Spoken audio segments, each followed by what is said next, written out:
Curtis and Jimmy, I think. Yes. Got both of you. Excellent. How's the conference going? It's good. It's just, we're running around trying to do this conference and carving out some time to be at this conference. This is your third presentation today, isn't it? This is only number 2 today. I got one more to go after this. Wonderful, wonderful. Mary, just making sure that you've got Curtis and Jimmy locked on there. Jimmy, what's the presentation about today? What are you guys going to talk about? It's securing developers, and it's more of an ID, preventing vulnerabilities from going downstream. So it's moving security detection as early in the life cycle as possible. And Curtis is going to kind of set the table for that before we kind of talk about the tooling that we have to help developers prevent introducing vulnerabilities right downstream. So it's more. I had to laugh when you said securing developers. All I could think of was a straitjacket, because that's honestly, when I first heard the title, I was like, this sounds like we're physically restraining. Let's restrain them. Yeah. It's the only. Curtis, you want to share your screen and we can get you guys going? Yes, I do. Let's share. I'm assuming you guys got some introductions for yourself there. I didn't introduce you, just started in right away. So I'm going to go in the background, and it's up to you. I'll be here if you need help. All righty, Mark. Thanks so much. So I'm Kurt Yanko. You can see here, DevSecOps evangelist coach. I recently have a really teeny book out, so I can claim author as well. And that's just sort of, where my passion is. But I also manage I'm involved with our global alliances work, which includes our relationship with folks like Micro Focus. Yep. James Rabon. I'm the Fortify product manager. Background is in application security consulting. I come from the development and application security PS side. So I've been a practitioner of application security, most specifically static and dynamic analysis tools. So more of my focus is on unknown vulnerabilities in custom code, and so that's probably the experience I bring to the table. Awesome. And with that, we're going to get going. This is a tight time slot, so we're going to get moving here quickly. And just so folks know, at the end of this, Jimmy has to run. He has another presentation 5 minutes after this ends, because that's how we roll here today. Yep. But I will stick around and try and answer it best I can in the Q&A session. All right. So our talk starts with Mr. Deming. This came originally from Derek, and this is a talk we've given a lot, but it really sets the tone for the talk we want to give today. And it's this notion that in 1945, post-war Europe, America, and Japan, he was able to start consulting with Japanese manufacturing to start to rebuild their country. And a lot of what Deming brings to the table is this idea of ceasing mass inspections late in the production line, and we can think automotive, versus just learning how to build quality in. And they started doing something completely counterintuitive, which was stopping the production line to address issues as they were happening and not letting it continue to flow down the line. And that was the sort of behavior that would have got you fired at GM or Ford at the same time, right? So it came as no surprise then in 2010 when Jez Humble released the now seminal work on continuous delivery, that he was citing Deming and talking about building quality in. And everyone's been, this was at a time in my career where the idea of the cost curve was well known by everyone in IT. And earlier in the life cycle, you can find problems and fix them, the less cost there is to you. So in a purely financial sense, but also it just it starts to really pay off in spades as we see from successful customers. And then it just almost becomes predictable when you get to 2013 and Gene Kim releasing the Phoenix Project, where again, citing Deming and a lot of that work while I was on Gold Rat's The Goal, it's this idea of emphasizing the performance of the entire system and never passing a defect downstream. So hopefully by now we've sort of picked up on the theme. Now, having said that, we at Sonatype have done the 2019 DevSecOps Community Survey. It was one of the largest surveys ever done with about 5,500 responses. So that makes it pretty statistically significant. And in it, we've asked people if they could release multiple times a week, and 47% of the respondents indicated that they could release multiple times a week, which is a clear indicator that everybody's trying to go faster. We know there's competitive pressures. Not only is everyone trying to go faster, a lot of people are actually going faster. Sadly, with that increased rate, and this number is a little dated now, this number I believe is from March, so it was a couple of months before the 1-year anniversary of GDPR, but there have been 59,000 different incidences reported to the GDPR. Now, only 4 have resulted in fines to date. But it's pretty clear that while we're going faster, we're not necessarily doing it in a more secure way, at least not yet. So what Jimmy and I, and in our relationship with Micro Focus is, we for a long time have relied heavily on doing static code analysis and dynamic testing and traditional tools that have been around for most of my career. But it comes as a bit of a surprise to a lot of folks that is on average about 80% of an application is made up of open source libraries that are sort of borrowed from the internet, or is essentially saying external suppliers, right? So, and these are really powerful. They're a big part of what enables the velocity, because our developers get to focus on our business logic, and we don't have to write how to talk to a database or how to write a log file or all these other things that we just sort of take for granted now. And they've already been, they're already out there, and no one wants to reinvent that wheel. Kurt, let me jump in real quick. We're Sure. having troubles with the video. It has nothing to do with you. It has to do with the system. So nobody can see your slides. So the more you can describe, the better. And then we'll get people the slide deck afterwards. All righty, Mark. Thanks for the heads up. Yeah, so this one's easy to describe because it's kind of a pie chart showing an 80-20.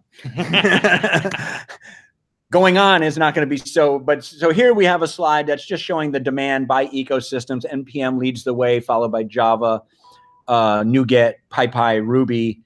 But there's basically 15,000 new releases every day. So the sheer volume and variety that's out there is only growing at alarming rates. As the caretakers of Maven Central, or the central repository now, we alone serviced 146 billion downloads last year. NPM had a ridiculous number of 7 billion, and I believe that was just for like 1 month or something. I forget the exact nature of that stat, but the NPM download rates are shockingly huge, partially because there's just so many different packages that download similar components multiple times. So there's sort of just a broader ecosystem. What we know also from our survey and our understanding of Maven Central, and this is just some number on the slide for Java, but there's the average enterprise has about 170,000 component versions that they're using. There's about 3,500 components, but spread out across versions. So there's just a massive download rate. And in NPM, there's about 60,000 packages. So it's a little counterintuitive. It seems like a smaller number, but I think they download and re-download over and over in the JavaScript world. So we see the consumption rates are really high. The bad news is that not all of these things are created equal. There's a lot of bad parts out there that are known and documented. And so when we look at those download rates and we do some math, and we get another pie chart here that suggests that 10% of all the downloads from the central repository include known vulnerable components, which is shockingly high. The NPM world is even more shockingly disturbing at 51% download rate with known vulnerable components. And for anyone who's a student of Six Sigma and Lean and some of this stuff, if we put these numbers on a little graph reminding people of defect targets within Six Sigma, NPM's at a sigma of 1, Java's at a sigma of 2. And I like to point out at this point in time that we would find these failure rates completely unacceptable in our food chain or our pharmaceuticals or just about any other thing in our life other than software. So that's the shocking thing. And so the point we're trying to, drive this towards is developers are really on our front line, and this is where DevSecOps kick in. And how can we work together holistically and make this work for everyone, and not have late lifecycle mass inspections for security that is not really timely as far as the developers are concerned. And I like to show lots and lots of developers on here to remind us that AppSec professionals are outnumbered 100-to-1 in most organizations. And just a few minutes ago, Jimmy pointed out to me that the largest AppSec teams in the world don't exceed 20. That might be some of the largest teams in the world are about 20 AppSec professionals supporting tens of thousands of developers. Yep. So having said that, the developers are not ignorant of this. They're not unaware. They're not uncaring. Again, if we go back to our survey and look at some findings over the last 3 years, they've consistently reported that about 50% believe that security is very important, but they also point out that they don't have enough time to spend on it. And I have an old CIO that talks about time as a proxy for priority. So this tells me that in these organizations, these issues are not a priority, and therefore we're not allocating time or money or energy towards them. So the developers are very aware and want to help, but they're not really being empowered or incentivized to do so. I would also add too, you know, in my role of product manager, obviously I'm deciding what features to go and build. That's not the sexiest feature to upgrade Angular from Angular 1 to Angular 2, right? No, you're absolutely right. So it definitely is a balancing act between, you know, security and the competition and time to market. Yeah, it's a little hard to show up to your daily Scrum and like, what did I do yesterday? I updated some packages. And what are you going to do today? I'm going to update some more packages. Like, that's not what people want to hear at Scrum, right? Yep. But all of this, when we pull the lens back and think about this, we're effectively saying we're downloading known defects at alarming rates. We know it's a problem, but we're not addressing it. And then we have security professionals who have an overwhelming volume of defects that they're trying to triage and just understand what are the ones that we can actually try to address, because there's just too many. And if we just step back for a second, it falls into this quote from Diane Vaughan, this idea of social normalization of deviance, where we're very aware of all of this, and yet we've somehow accepted all of this as being our normal day-to-day standard operating procedure, which is a little mind-boggling, except that we've been, I don't know, treading water for so long and trying to keep our nose just above the water line that it's all we can think about.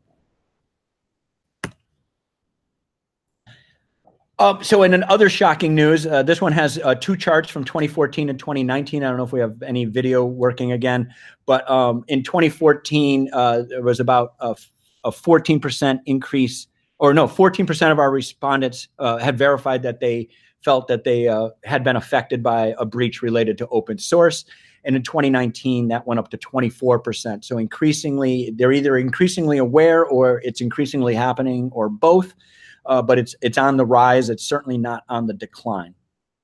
But now we're talking about essentially 1 in 4 companies out there can say they know that they've had some, what we like to often hear is a compelling event. Yeah, I'd also add too here, I mean, this echoes true in even my own product, right? We're leveraging these open source components so we can quickly build features and, you know, and win in the market, right? And it doesn't matter if you're a vendor or you're making soda or whatever, but it is increasing the complexity of these applications, and it's creating there's less transparency, right? Of someone who understands the full code base.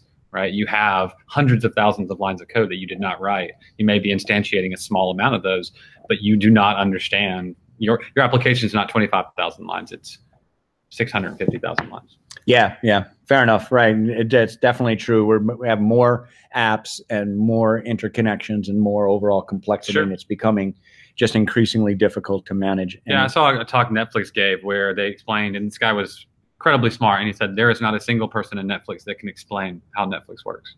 There is not a single person in the organization. It is so complex end to end, and that is to provide you movies on a web page. We had the same thing at my insurance. So what do you think the missile defense or these important systems? We had at the insurance company I worked at prior to coming to Sonatype, we had someone like nobody could tell you what happens from the time a claim comes in the front door and a payment goes out the back door. Nobody knows everything that happens for a claim. Absolutely. So it's the same thing, and it's just because we've just grown and there's just so much going on. All right.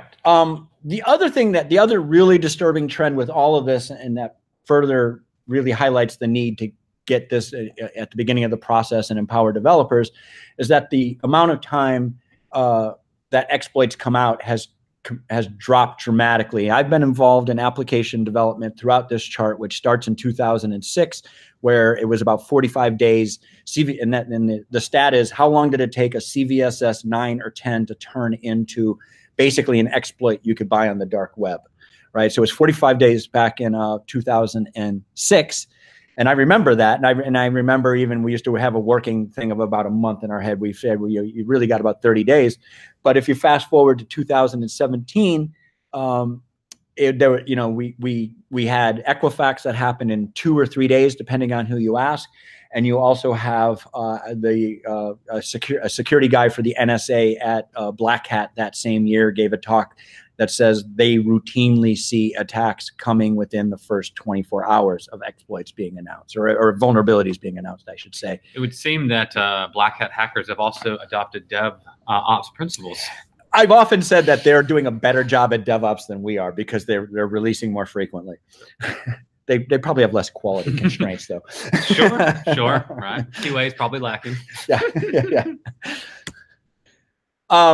But so if we go back to that initial stat where we shared that 47% of our respondents said that they can release multiple times a week, that's the cohort you want to be in. If you can release multiple times a week, you have a fighting chance to patch within this 2 or 3 day time frame. This is really what we're up against, at least in the open source side of the equation. If you're not, then it means you're going to have to get there. You're really at risk because you can't, even if you have the awareness and the visibility and a complete bill of materials, you still probably can't respond in time, even if you go your fastest. So it's interesting to see that develop. And so just to revisit that, the famous Struts incident from 2017, and what we like to point out here is this is quite possibly the most well-known, most talked about in all the mass media, vulnerability of our time. Everybody in the world knows that there are vulnerable versions of Struts that can lead to, an untrusted serialization and a remote code execution, and that leads to nothing good. And yet, if this chart, which shows the download trends of that component going back to March of 17, and it kind of fast forwards to November of 2018, and really after it was announced, after the news broke that we now know this is a vulnerable component, so that really the 0 day back in July, and the patch that was out, we see the download trends of that component actually just continue to grow, right? They're certainly not declining, and that's really disturbing. And so this is the kind of thing that gives us pause at Sonatype in particular, and Micro Focus as well, is why is that, right? And if everybody knows this, but it's still kind of going through, it sort of implies either you don't have a bill of materials and developers don't know. The people that need to know the most are probably the ones that are not well informed. Yeah, I would say it's that, and also too with the larger, more complex frameworks, the difficulty of upgrading is much higher, right, than smaller, unzip utility, for example. It's obviously a no-brainer. Struts is a very complex, right? No, you're absolutely right. Yep, and then and it comes with if you're a greenfield app and you're sort of managing this all the time, if this is a priority that that you're allocating time to, you won't accumulate that technical debt that puts you in that position. Absolutely. So I get it from a legacy app standpoint, it's damn near impossible, but there's not a good excuse from from 2015 going forward, because this is in the OWASP top 10. Absolutely. So at any rate, speaking of who can and can't do a complete software bill of materials, again, our DevSecOps community survey indicated that about half of our self-identified, this is a key component to this, so we asked them to identify where they are in their maturity, and amongst the people who identified themselves as mature, only 50% were able to do this, what I think is really important, and some of them may not be as mature as they think they are, the other 50%.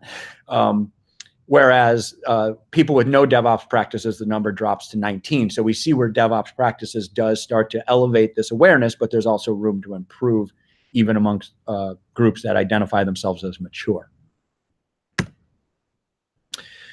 So the DevSecOps challenge, and I think Jimmy and I hinted at it a minute ago, because they're doing DevOps better than we are, so we have to automate faster than evil.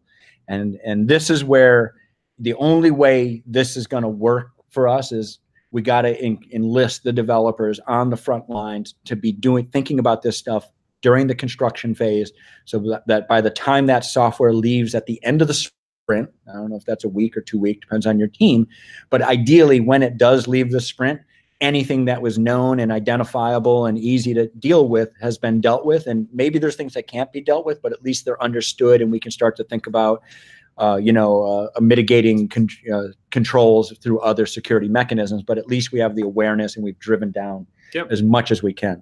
Yeah, and I would say too, in my world where we're dealing with we're looking at vulnerabilities, 0-day essentially attacks, right? This is custom code. We're modeling it. We find a vulnerability, improving the quality of our results so that you can build automation on top of that is also, kind of a key part of being able to automate faster than evil. You can't automate with bad data set. Absolutely right. Yeah. So we're coming near the end. So now we're going to talk. Now we've posed the problem. We've positioned what we think some of the issues are. So of course, it wouldn't be a Nexus user conference without showing a little something from Nexus lifecycle. But key to our solution is putting this kind of information right in front of developers in their IDE at the time of coding. And really, what we're trying to highlight here, it's a bit of an eye chart if you guys can see this. But we're showing the developer that 8 or so components here are flagged red. They are policy violations that will result in this code not being allowed to go to production, assuming such controls are in place. And then on the right side, without getting into all the details of exactly what the issue is and call flow analysis and all this, we can show you at a glance. You just got to find a green bar with no red squares under it. And that's the version number you want to move to make that little policy violation go away. Ideally, one developer on that team does that throughout the sprint so that the number of reds in here is at its absolute minimal, the things that can be addressed. And hopefully hopefully it's just because there is no known good version out there, not because you're in a position of technical debt and can't update it. So this is how we at Sonatype empower developers for our customers who have embraced this and really used it. We've seen tremendous results and have case studies out there. But it's not enough just to give them to the developers. It also sort of needs to be throughout the life cycle mostly because what we don't want to do is necessarily break the build. Breaking the build is not really the way to go. That doesn't help a lot of folks. But where you want to try and stop this is from, at some point after test, you shouldn't be deploying if it hasn't passed all of your tests. I think that's a safe generic statement to make about all testing. Sure. So we see ourselves as just one type of test. Obviously, we have static code analysis, dynamic testing, functional performance, right? All those things are on the table. Complexity, quality, all that stuff. All of those things are on the table, but that's why our platform is designed to empower early and never pass that defect downstream. But we can also, break it at an appropriate point, pull that andon cord, stop the line where it makes the most sense. And then I'd be remiss if I didn't mention our firewall upstream of the developers to block net new known vulnerable components from even entering the supply chain or the manufacturing process in this case. By applying that policy upstream and just alerting them at the earliest possible moment that maybe this isn't the component for you and you might need to find an alternative version or an alternative library altogether. Yep. And with that, I'm going to let Jimmy speak to Security Assist. Yeah, so we build a static analysis product which is very good at doing deep dive data flow analysis. The challenge with that is obviously it's very memory intensive and complex, and it can take some time when you're talking about very complex systems that are hundreds of thousands or million of lines of code. So we saw a need for a lightweight security spell checker that would allow developers to prevent certain types of vulnerabilities from ever really being committed into a source repository. So this is as early in the life cycle as we can get. And developers are very familiar with how IntelliSense or other helping type utilities are in the IDE. That's the whole point of an IDE, is to help you build applications faster and better. So we wanted to bring custom vulnerability detection into the IDE. This happens in less than a second as you type code. We are doing intra-class data flow, meaning that if the entry point and exit point of data flow occurs in a class, I can show you in less than a second that there's potential vulnerability there and allow the developer to immediately fix it in code, right? And then immediately the vulnerability goes away. So it's not reported anywhere. It's meant to be an assistance, and it provides the details, category, and the priority of the issue based on the impact and likelihood of the vulnerability. It's not as robust as our full static analysis product, but it runs in less than a second as you type code. Yeah, I mean, I get excited by stuff like this because it's so culturally normal now for us, you know, spell checkers in general, writing your email or whatever. Grammarly is another right. So one. we're all sort of culturally on board, and it's just the timeliness of the feedback, right? It's right then in the moment while I'm thinking about it to have something pop up and say, you might want to think about this a little bit more. For sure. Yeah, and it's completely up to the developer whether to use it or not, right? It's all exists inside of the IDE. If you go to the next slide, we can look at the actual. We have, you know, for a long time developed static analysis products, which is great, which means we have, you know, hundreds of thousands of rules, right, that are written by our security research group, which includes details, coding samples of the vulnerability and recommendations of how to fix the vulnerability. So, you know, SQL injection, for example, here, this is exactly what it is. We all know dynamically created SQL statements are bad. Here's how you write parameterized queries. Here's how you use bind parameters. We know how to fix it. No excuse. It's right there in the IDE. Yeah, and this becomes a learning and coaching experience, right? So as the developers are, you know, coming up to speed, they may not have this knowledge, and so getting this timely feedback with suggested good practices behind it sort of turns into a coaching and teaching situation. Yep, I would agree with that. And then the last slide just goes over the priority order. That's meant to show you where your highest impact and highest likelihood vulnerabilities are. With static analysis. So as you type code, this number will decrease. That's how you're fixing these issues. And you know what the priority of them is based on impact and likelihood to your code base. Injection flaws obviously would be considered critical, right? That can get at PII, whereas code quality or you know, you're missing a you know, you're not catching an exception properly or something like that would be a low vulnerability. Right, and just to, you know, so we're here at the Micro Focus Cybersecurity Summit, and I was in a session earlier, and we're talking. This is the kinds of technologies that people are starting to gamify with their developers too, to really get them drawn in and have leaderboards on who's doing the best job at this sort of stuff, and all that's another important aspect that I think we'll see more of in the near future. So that's all we have for slides. I think we nailed it on time. That's pretty amazing. That was awesome. Thanks, and very well described. I know nobody saw the slides. So if you have time, can you quickly go over to the Slack channel and upload that slide deck? For sure. Absolutely, I can do that. No problem. Just make sure. Which Slack channel should I be looking for? Just go over. Let me see. I'm looking at it now. Mary, if you're listening in, you can tell him. But I'm seeing let me fire general. I had to turn it off during the presentation, otherwise it'd be popping up constantly. You put it in the general channel. That's fine. In the general channel. I will upload it here directly. Great. Thank you so much.